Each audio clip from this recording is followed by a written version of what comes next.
Bueno, hola, soy Ricardo, el tarotista imaginario, y os voy a explicar cuál es mi visión del tarot y en qué consiste el curso de lectura profesional de tarot, o de tarotista profesional, o de terapeuta, que es exactamente lo mismo.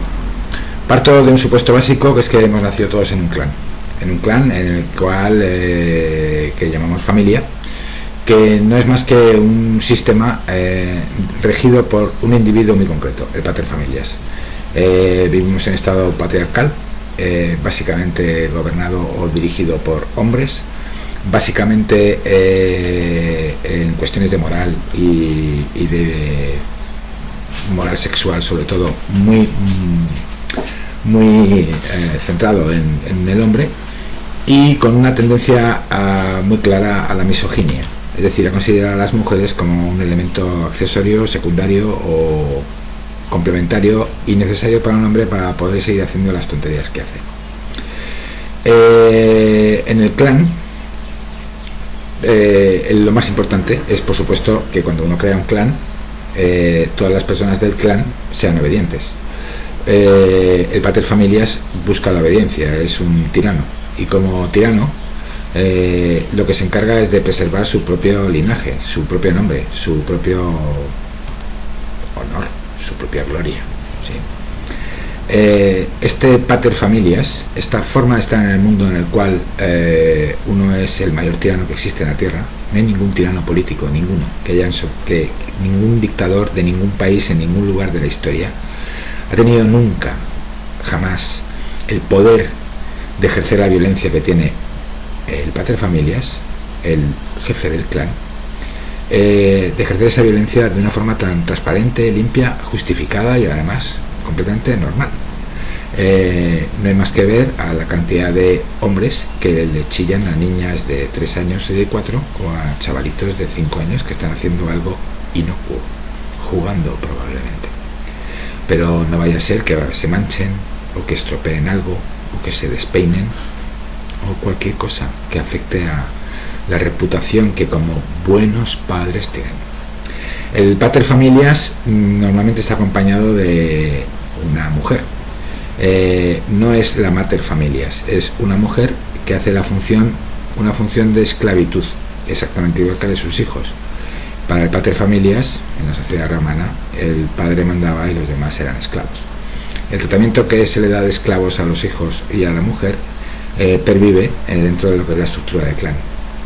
Los clanes se organizan entre sí, es decir, individuos, paterfamilias, hablan entre sí y dicen que coincidimos en muchas cosas y nos relacionamos y creemos lo mismo, y por lo tanto somos amigos. Muchos amigos forman una sociedad y muchas sociedades forman una nación. Así que el poder que ejerce el paterfamilias sobre sus miembros, sobre sus esclavos, cuando se juntan en sociedad, esperan que exista un paterfamilias que gestione la nación como si se tratara de un clan grande. De ahí esos nacionalismos extremos, esas tonterías, esas xenofobias, esos racismos, ese miedo o terror a cualquier cambio. El paterfamilias y la madre ejercen un poder distinto y se encargan de cosas completamente diferentes. El padre se encarga básicamente de mantener la reputación, es decir, de asegurarse que sus hijos son estrictamente obedientes a su autoridad y que hacen exactamente lo que ellos creen que es lo bueno. La madre se encarga básicamente de aspectos nutritivos, de cuidar del resto de los esclavos, de los niños, de cuidarles en su educación, vayan creciendo, y sobre todo de enseñarles que existen cosas muy peligrosas, cosas horribles que no hay que hacer ni que intentar, y sobre todo diferenciando muy claramente entre una educación para mujeres y una educación para hombres. Las chicas reciben un tipo de educación en donde se premia la castidad, en donde la promiscuidad es casi una abominación, en donde la necesidad de ser madre es casi como una virtud, y la voluntad de no serlo es casi como una abominación, y donde la moral sexual de las mujeres está muy controlada, mientras que la de los hombres se incentiva. Es decir, a un adolescente de 14 años no se le incentiva a que tenga relaciones sexuales o que tenga novios y disfrute del sexo, No, se le incentiva a quedarse en casa y a poco más. A los chicos se los incentiva a todo lo demás, es decir, es exótico que existan hombres que no tengan vida sexual, y cuando no la tienen, entonces el que se enfada o se mosquea es el paterfamilias. Esto es una generalidad, pero lo pueden llevar a un terreno más concreto, pero es lo mismo. Siempre se van a encontrar con que papá y mamá les castran. El tarot, lo único que yo intento enseñarles es que es un camino de liberación espiritual. Cuando hablo de liberación espiritual es la liberación del clan, es decir, salir de las garras de castración de papá y mamá, abandonar la tiranía de papá y abandonar la mediocridad de mamá. Papá y mamá están representadas en el mazo con dos arcanos mayores, la papisa y el papá. Los que están liberados de este poder patriarcal, que tienen ya su propio clan, su propia independencia, son la estrella y el diablo. Estrella y diablo se enfrentan frontalmente a todo lo demás, pero si se fijan bien, el mazo de tarot es básicamente cristiano, por lo tanto sigue una idea básicamente cristiana de la vida, y se premia, se consideran muy buenas cartas la papisa y el papa, por ejemplo. La papisa siempre se la representa pues como una diosa muy interesante, muy adivinadora, muy bla bla bla, muy etcétera, algo como provisto fantástico. Sin embargo, iconográficamente no hay ni una sola carta de que la papisa sea una persona sensual, sexy, interesante, o que transmita una sensación de calidez lo suficientemente agradable como para decir, pues me gustaría tener una papisa al lado en la cama. No, eso no pasa. Con el Papa pasa exactamente lo mismo. La representación iconográfica del Papa es la de alguien alejado completamente de la realidad, del erotismo, de la sensualidad, de la vida cotidiana. Bien. Pero papisa y papá no son más que entramados mentales, están aquí en la cabeza. Cuando digo entramado mental es que cualquier creencia que tengan en la cabeza, que no crean realmente, es cerebral, forma parte de la raza. Nosotros, la humanidad, está formada por seres humanos. Los seres humanos son mamíferos, bípedos, omnívoros, que luego libremente eligen ser vegetarianos, veganos, crudívoros o similares, es otro asunto. Pero en principio somos omnívoros. El ser humano, como mamífero, bípedo, omnívoro, tiene una cualidad que lo diferencia del resto de los animales: la capacidad para crear con palabras, la capacidad para utilizar la razón y hacer algo que parezca un pensamiento lógico y trasladar este pensamiento lógico a palabras. Es lo único que nos diferencia de un animal. Pero las sensaciones, las emociones, el miedo, el asco, la tristeza, la ira, la siente exactamente igual un león que un ser humano. La diferencia es cómo lo gestiona. Cuando los personajes papisa y papa no nos enseñan en general a gestionar esas emociones, sino a canalizarlas de alguna determinada manera muy racional para que formen parte de lo que sería una respuesta virtuosa o una respuesta coherente que hace conservar la reputación. Por ejemplo, me llaman imbécil y la primera respuesta es: perdona, yo no soy ningún imbécil, porque bli bli, bla bla, bli bli, bli bli, estás dañando mi reputación llamándome imbécil. En fin, cosa del Papa.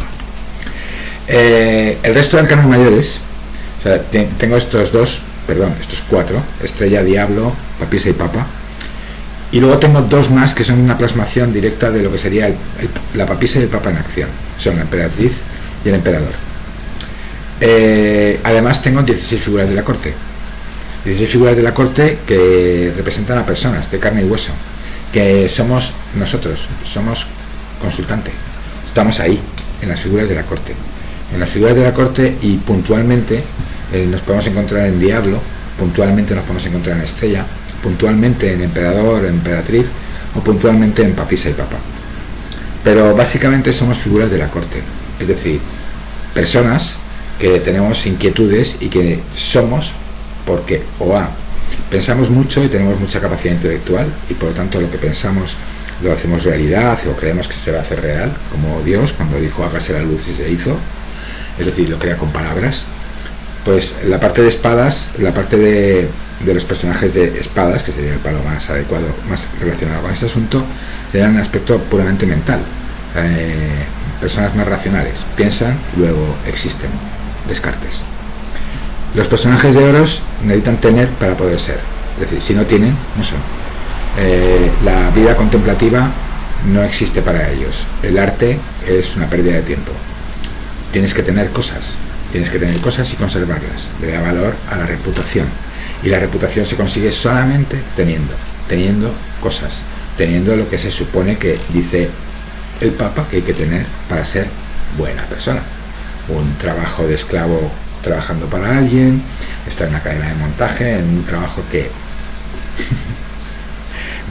vas a ser reemplazado por cualquier otra persona, porque no es más que un trabajo en serie para el mantenimiento del propio sistema, apegado a la costumbre, a la tradición, a un cierto tipo de orden que garantiza tener cierto tipo de reputación. Los personajes de varas tienen más tendencia a hacer, es decir, solo son cuando hacen. Cuando no hacen, no son. No son nada. ¿Bien? Y los personajes de copas que necesitan amar para poder ser. Si no aman, no son. Los personajes de varas y los de copas obviamente desobedecen normalmente los preceptos de la papisa y del Papa. Y existe un enfrentamiento claro entre los personajes de espadas y oros contra los personajes de varas y copas. Más que nada porque las inquietudes o intereses que los guían son completamente diferentes. Así que esto es el nudo central sobre el cual organizo todo el mazo de tarot. Los personajes, las figuras. Tengo 16 figuras de la corte: papisa, papa, emperatriz, emperador, diablo, estrella. 22. Pero hay un fenómeno que hay que tener en cuenta, que es que el mundo está repartido entre hombres y mujeres, pero las mujeres y los hombres reciben educación diferente, tienen forma de pensar diferente, tienen una actitud diferente. Y cuando estamos hablando de las figuras de la corte, emperador, emperatriz, papisa y papa, estamos hablando de personas que están dentro de un orden de obediencia y sumisión. De alguna manera tienen ideas en la cabeza que no les pertenecen, tienen creencias que realmente no les pertenecen o que son inservibles, o tienen una actitud vital de desobediencia que quizá no sepan gestionar correctamente. Se comportan más en la parte más animal que en la parte más racional del asunto. La estrella y el diablo son los únicos que son constructores de su propio clan. Tienen su propia ética, su propia moral, sus propios principios. Tienen la libertad para poder amar a quien les da la gana, como les da la gana, hacer lo que creen que es bueno para ellos, lo correcto. Guardar, atesorar o tener las propiedades que consideran necesarias para estar bien. Pero ajena completamente a juicios de otras personas. Mientras que todas las figuras de la corte, emperador, emperatriz, papisa y papa, dependen de la opinión de los demás, vale, como animales sociales, evidentemente estamos en interrelación unos con otros. Sin embargo, la reputación no es que yo diga yo tengo reputación, la reputación es la mirada de los demás. Así que todos estos personajes están siempre pendientes de la mirada del resto. La estrella y el diablo no. La estrella y el diablo son por sí mismos, sin necesidad ni de tener cosas, ni de pensar o tener unas creencias determinadas, ni de tener nada. De hecho, el diablo vive en el desierto y la estrella, pues, es una estrella por ahí, a su aire, brillando en la oscuridad de un universo sin fin. Esta es la base fundamental sobre la que asiento las tiradas. Por lo tanto, los arcanos mayores pasan a tener un aspecto básicamente secundario y que solamente refleja estados del alma. Es decir, que poco me importa qué personaje de la corte sea consultante, solo sé que en determinado momento su alma está ocupada por un determinado aspecto particular y concreto, recogido muy bien en los arcanos mayores. Los arcanos menores lo que recogen son situaciones de la vida cotidiana que nos provocan una emoción, y esa emoción nos provoca un sentimiento. Así que lo que recogemos en los arcanos menores son los sentimientos, es decir, cómo enfocamos sentimientos ante determinadas actitudes o situaciones cotidianas. Es decir, una emoción nos provoca un sentimiento, nosotros lo sabemos gestionar de una determinada manera en función de que seamos una figura de la corte u otra. Los arcanos mayores, en cambio, son, digamos, estados del alma en los cuales no se pueden identificar o catalogar específicamente con una emoción. Por ejemplo, el sentido de cumplir las promesas dadas, o de sentir que tengo que cumplir una promesa aunque sea imposible de cumplir, forma parte de una filosofía vital que no es que nos hayan educado en eso, es que aparentemente nos parece que es lo más adecuado y correcto. Pero ¿qué pasa cuando esta obligación es renunciar a nuestros deseos más íntimos?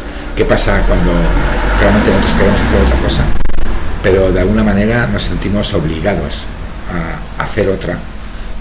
Bien por chantaje emocional, bien porque creemos que si no somos buenas personas, bien porque por razones diversas. Pues que entramos en la carta de los amantes, que es una situación en la que es difícil de explicar o de colocar o de ubicar específicamente con un arcano. Digo los amantes porque como normalmente los libritos se identifica con el amor, y yo no veo que para demostrar que hay amor haya que firmar un contrato. Si firmas un contrato es justamente porque no lo hay, y con esto lo garantizas de alguna manera que nos vamos a comportar de acuerdo con lo que se supone que hacen dos personas que tienen amor en el medio. Los amantes. Bien. Pero hay una consideración importantísima en todo esto, que es que el mundo está separado entre hombres y mujeres. El 50% son hombres, el 50% son mujeres, y las mujeres y los hombres nos educan de forma completamente diferente. Por lo tanto, no tengo exactamente 22 arcanos o 22 figuras, tengo 44. ¿Vale? 22 para hombre cuando consultante es hombre, 22 cuando consultante es mujer. No es lo mismo que si consultante es hombre me aparezca como, para identificar una tirada, como emperatriz, que me aparezca como emperador. En un caso habla de una situación concreta, que es la de el síndrome del impostor. En el otro caso lo que está hablando es que es el jefe supremo de todo esto, no, el tirano supremo de todo esto, el que aparentemente es el que determina qué se hace, cómo se hace y quién lo hace. Como ven, son actitudes completamente distintas, y solamente los puedo localizar sabiendo que para consultante estas 22 figuras que acabo de mencionar son distintas su interpretación en función de si es hombre o es mujer. Así que ya tengo 44. Esas 44 es el centro de esta lectura de tarot, esta forma de lectura que yo hago, es la forma que enseño. Sobre esto, todas las demás cartas interactúan de alguna manera. Así que lo que hacemos es una lectura integral del mazo. No hay esto significa esto y esto significa esto, entonces la estirada significa que esto más esto te va a pasar esto. No.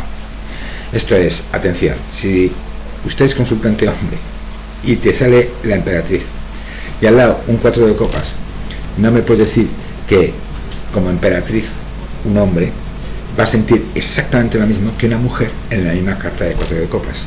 El 4 de copas, la emoción de decir, pues mira, tengo una relación fluida, no la viven de la misma manera una emperatriz hombre y una emperatriz mujer.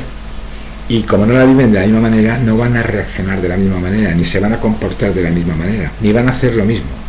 Y quiero recordar que desde el presente se construye el futuro. El futuro no es porque la fortuna aparezca y nos da cosas. La abundancia famosa. ¿Abundancia de qué? ¿De días de sol? ¿De días de lluvia? ¿Abundancia de amigos? ¿Abundancia de enemigos? ¿Abundancia de dinero? Ley 11 del karma. Sin esfuerzo, sacrificio y renuncia no hay beneficios. Así que no hay dinero. ¿Correcto? Que el dinero además en el fondo no existe. O sea, es nada más que un sustitutivo de algo que en la economía de trueque nosotros no tenemos, pero nos gustaría comprar. Es decir, tú fabricas móviles y yo tengo tomates, pero tú, fabricante de móviles, no quieres tomates, tengo que encontrar algún sistema para poder trocar algo que yo tenga, que tú también le des el mismo valor y me pueda quedar con uno de tus móviles sin necesidad de que tú te tengas que quedar con mis tomates. ¿Sí? El trueque es exactamente el mismo, pero con papelitos de colores con un número y la cara de alguien que aparentemente es importante. Así que el tarot lo que les guía es por el camino de la corrección, que no es el camino del bien ni el camino del mal, porque esto no existe. para ser tarotista tiene que ser completamente amoral, es decir, sus ideas, sus principios morales, su ética, su forma de ver el mundo, la tienen que dejar al lado, porque la que importa es la que tiene consultante, la persona que tienen delante, no ustedes, sino la que tienen delante. Y sus consejos tienen que estar enfocados hacia algo que el consultante pueda hacer, no lo que ustedes harían, sino lo que él tiene que hacer, lo que él podría hacer si quisiera alcanzar el estatus de estrella o diablo, porque no hay más que esto. Crecimiento espiritual quiere decir la capacidad para poder liberarme del clan, ser libre en el sentido de poder amar a quien quiera, como quiera, en las condiciones que me dé la gana, tener el nombre que me dé la gana, elegir mi forma de estar en el mundo, actuar conforme a lo que yo considero que es lo correcto, teniendo clara una cosa, estar conectado con las personas que me rodean, porque es mi clan, con el entorno que me rodea, porque es mi clan, y con todo ello en un entorno de libertad, igualdad y fraternidad. Revolución Francesa. Pero la Revolución Francesa no me sirvió como ejemplo, también fue un fracaso. Libertad, igualdad y fraternidad, pero no se concedió el voto a las mujeres, por lo tanto. Libertad, vale, pero igualdad, fraternidad, en fin. El tarot sí que es revolucionario y persigue este crecimiento espiritual, es decir, que se liberen del clan, que por fin sean libres, en el sentido de que puedan hacer lo que les dé literalmente la gana, siempre y cuando no hagan daño físico intencionadamente a ningún ser sintiente. No hay un camino de final, no hay un camino de principio. Estos principios que dicen, no, el loco, es el principio revolucionario, es ante la apertura al mundo. Tengo 57 años, ¿de verdad me estás diciendo que si me sale el loco estoy al principio de la gran oportunidad? Bueno, este es el planteamiento de partida, es la base sobre la que estructura la lectura de tarot, y por lo tanto pues es un poco levemente diferente a otras lecturas de tarot, porque donde ellos ven cosas muy buenas es la sociedad judio-cristiana y basada en la obediencia y la sumisión y en un papel secundario de las mujeres.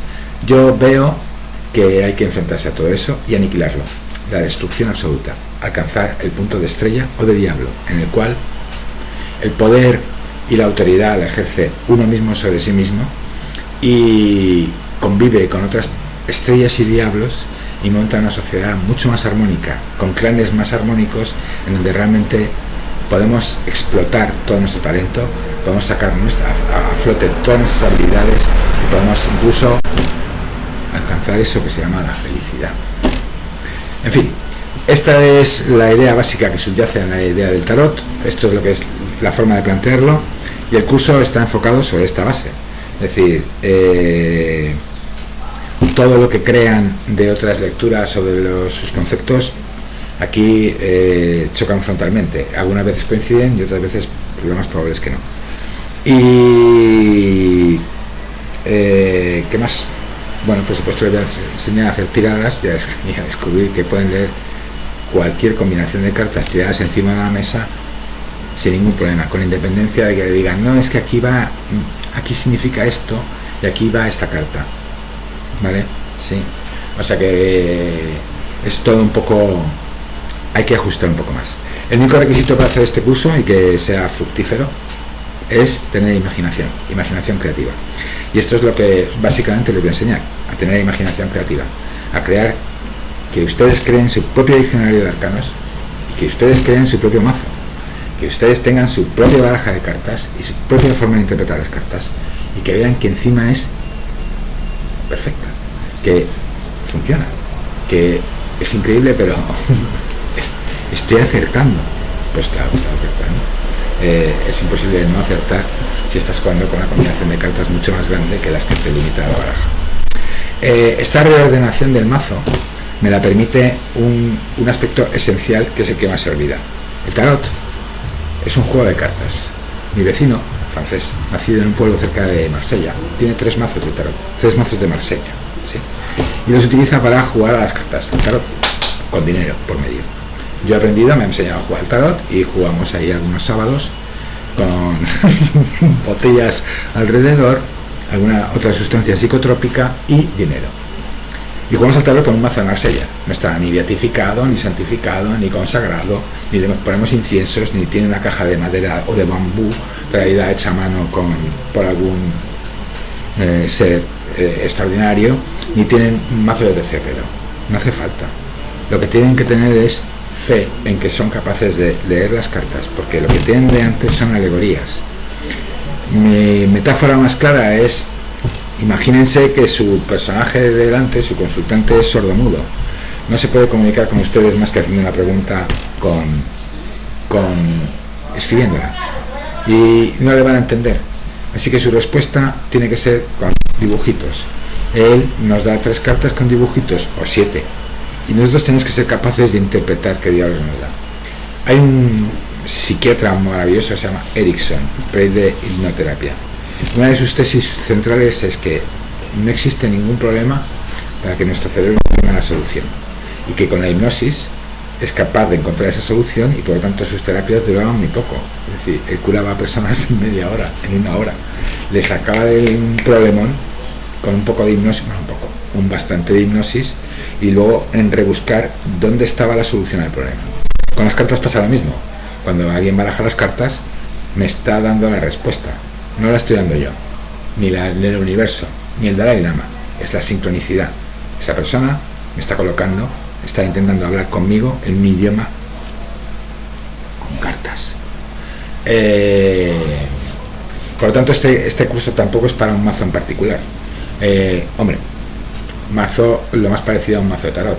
Es decir, 40 cartas de arcanos menores, 16 figuras de la corte, 22 arcanos mayores. Que tengan todos el nombre pues más o menos parecido, pues sí. Más que nada porque si el nombre cambia, el sentido alegórico cambia. En cuanto a la parte arquetípica, o sea, astrológica o numerológica, o cosas castrantes de los colorines, las figuras donde miran, etcétera, eso es cuestiones de imagen, de un dibujo. Si quieren verle algún contenido importante, se lo pueden mirar, pero pueden hacer también una revisión de todos los mazos de Marsella y busquen el color morado. Los que no tengan el color morado, sabiduría, no deberían servir para nada, técnicamente, pero sirven igual. Que si un personaje mira para acá, mira para allá, para arriba o para abajo, o no está mirando a nada porque le ha puesto una venda en los ojos, es una cuestión de la imaginación visual de la persona que ha dibujado las cartas. De hecho, no tiene más que ver los mazos contemporáneos del siglo XXI, que ya son como, en fin, está alejado completamente del sentimiento alegórico. O sea, es decir, cuando alguien en carro pinta un tren, pues qué cosa fai, men. Bueno,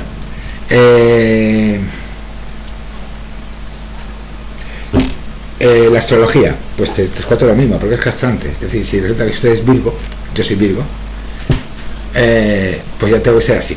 Soy analítico, soy no sé qué, ordenado, bli bli, bla bla, bla bla bla, bli bli bli. No les puedo enseñar cómo es mi propio ordenador, porque entonces se darían cuenta de que hay algo de Virgo que no funciona muy bien. Y cosas así. Con los números, 3 cuartos de lo mismo. O sea, resulta que el pater familias, acompañado de mamá, me ponen un nombre. Y yo, por lo visto, no puedo cambiarme el nombre. Si me cambio el nombre, tengo que pasar por un procedimiento burocrático descomunalmente complejo para poder ser llamarme como me dé la gana. Tengo que tener un documento de identidad en donde aparece mi nombre, el que me puso mi mamá y mi papá, y me lo tengo que comer. Pero es que además este nombre, aparentemente, le coloco valores numéricos a las letras y entonces me da un número. Y por lo tanto ya no voy a salir jamás de ese número. Estoy atascado ahí. Y tengo que cumplir escrupulosamente esto. Lo mismo me ha pasado con la carta natal y con un montón de cosas que digo, pero bueno, esto es limitante. Esto está muy bien. En el siglo IV a.C. yo comprendo Platón, lo entiendo. Entiendo todo esto, pero en estos tiempos, en el siglo XXI, es ponerme más trampas y más cepos. Es, o no, como eres Escorpio, entonces eres una mujer vengativa. Dios era muy vengativo. Es el perdón de Dios. ¿Vale? Bueno, empieza un curso el primer miércoles del mes que viene. Si quieren se apuntan y si no quieren, obviamente no. En cualquier caso, las lecciones las voy a ir publicando aquí, así que les puedo salir gratis o en su defecto pagando una cantidad ridícula, ¿vale? Que yo también tengo que comer. Las bendiciones y los agradecimientos son muy gratificantes, pero No estoy buscando eso, francamente.